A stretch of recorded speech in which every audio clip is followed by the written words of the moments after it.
Getting started. 1. Listen and read. Unit 6. Our Tet Holiday. Page 58.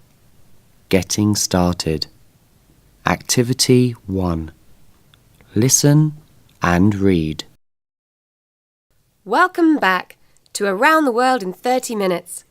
Thanks again, Sananta, for telling us about New Year celebrations in Thailand.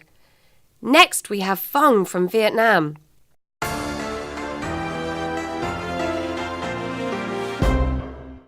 Hi, Phong. Hi. Your New Year is called Tet, isn't it? That's right. The Vietnamese celebrate Tet at different times each year, don't they? Yes.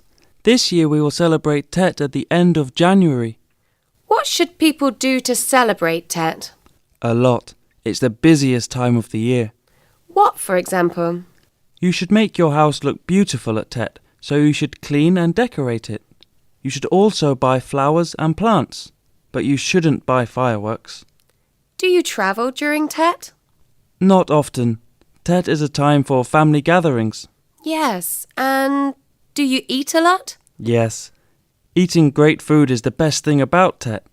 Oh, and getting lucky money. Great. Thank you, Phong. Coming up, we have Yumiko from Japan.